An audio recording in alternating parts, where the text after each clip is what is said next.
Welcome back to my kitchen. I noticed that many of my videos I'm in the kitchen. I don't know. I guess I like to eat, right? So no, it's because it's morning time and I need to make the breakfast, my morning coffee, and yeah. But so I figured I will kind of review this sweet, cute little book. Before I have to take it to the library because I hope that I go to the library today. I am not driving right now, so once because number one of gas prices, but two, if my husband has to if my husband or my kids have an appointment, I try to figure out where I need to go so he doesn't have to make several trips during the day. So prayerfully I'm driving soon, and yeah, prayerfully I go to the library because I haven't been there, and hopefully they'll give me time to be amongst the books. I know my husband would be like, don't you have a library downstairs? Yeah, but that's besides the point. I'm rambling. It's time to talk about One Crazy Summer. This is by Rita Williams-Garcia, and it is a middle grade book, but I have been, since I've been sick, using the audio book as I read along in the book, or I follow along in the book. And the audio book narrator, I'm not sure what her name was, but she was excellent. She was excellent. She got the voices correct. She got the attitude. She was amazing. So this is a story. I also believe this is like a series too, but it follows Delphine and her sisters. They go to California to visit their mom. Their mom.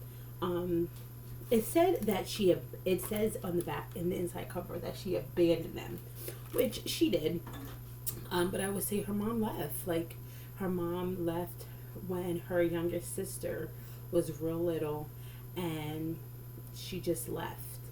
And so there has been, kind of rumors that the girl Delphine, she's 11 years old, so of course she hears rumors and talk about her mom. They call her crazy, and she has glimpse of her mom being at home. And the only thing that she knows about her mom is that her mom writes poetry, and she remembers, she has a glimpse of her mom writing on walls and cereal boxes and things like that, but they're not clear. So she wants to know more about her mom when she sees her, and so the children have this expectation of their mom that when she sees them, she's going to embrace them and love them, and they get the opposites of that. Their mom is very short with them, and her mom actually tells them to go outside. She doesn't really want to be bothered with them, and so the kids are like, why doesn't our mom want to be our mom? And so she sends them for the summer. Well, not for the summer. It's like, I think it's like a month. To this center where they have free breakfast, free lunch, that whole free camp thing. And so Delphine finds out that it is run by the Black Panthers. So they find out that their mom writes or does some publications for the Black Panther. So it goes through their story about the Black Panther during that time. It's like 1960s. And so you follow that, and you follow this little girl's story of just actually, I'm trying to find the right word, that you find her not growing up, but becoming into her own self, with figuring out who she is as a Black kid, figuring who she is from her mom, and from the sake of her heritage, her culture, her Black pride, because she finds out about, that she thinks that the Black Panthers are militant and unsafe, and so she doesn't want to go to this like protest or like this carnival type thing. And her teacher, who's very sweet, she's like, it's more than that. And so she finds out during this time that yes, they can be militant when they have to be militant, but it's all for the common good. It's all for their good. And I think this, as this being a middle grade book, I believe that it really truly hits kids their actual thoughts and feelings, because you see this 11-year-old, and I'm thinking, I mean, I'm not 11, but if I was 11, and even the things that I see on TV, because she does say that she watches a lot of things on TV with her grandmom, and so you hear the TV's perspective, her grandmom's perspective, and I believe they live in New York. So New York, there's a variety of cultures and things like that. So you hear their perspective, and until you're in the thick of it, it changes. It really does change. And so I think this was kind of being aware of what children feel and how they feel and their thoughts. And as a parent, it made me really question, like, am I engaging in conversation with my kids on tough situations and not dismissing it because I'm fearful of scaring them off or whatever. Because I think that if her mom, because her mom is a part of the Black Panther movement, if her mom would have actually sat down and talked to them and like explained to them, like, I'm not a militant person, but I'm trying to share information about what's going on. I'm trying to show pride in who I am as a Black person and things like that. I'm pretty sure that her kids, or Delphine at least, would understand. So I think this was I know it does say it was a National Book Award finalist, and this is a Newbery Honor book. Like, I mean, it gets honors, and I gave this 5 stars. It's due its honor. And I think if I was either a 5th grade or 6th grade teacher, I actually would recommend to read this book. I'm not sure if this is in any of the recommended reading lists for at least 5th or 6th grade. But yes, I would truly believe that this will be great. And this is also gives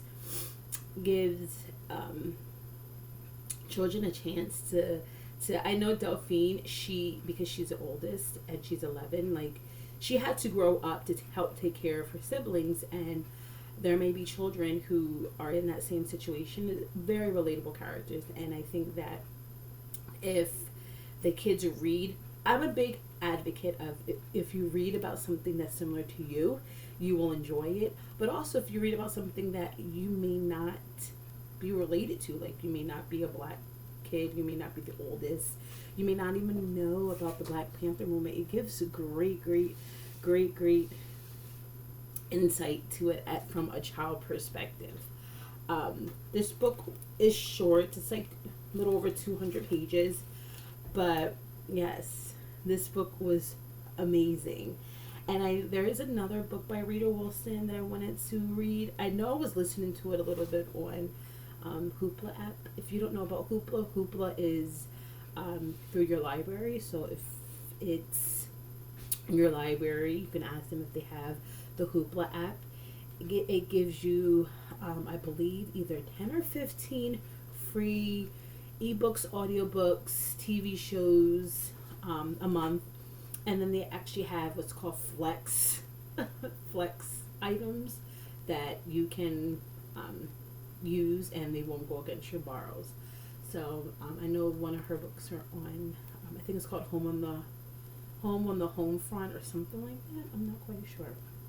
Yeah, but I was listening to it and I love the narrator, so I wanted to read this book. But this is a great book. One crazy summer.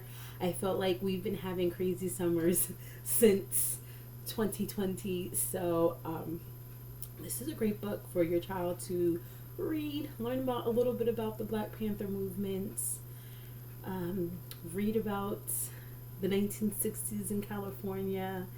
And yeah, and enjoy a crazy summer this year, because of course every summer there has to be something crazy going on, and you guys know the news. Yeah, there's always something crazy going on. So this is one crazy summer, and I tried to keep this video short because it's only one book. And yeah, so if you have children, or if you're like me who enjoy children's books, I noticed that I tend to enjoy children's books, I guess because I'm an elementary school teacher.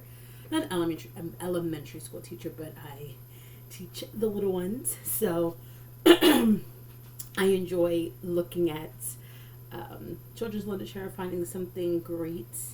So if you have children, if you have grandchildren, if you just enjoy a children's book, if you want to learn about the Black Panther from a child perspective, yeah, give this one a go, and I hope you enjoy your day. And if you have any time during your day, I hope you pick up a book and read. God bless, and I will see you later. Bye.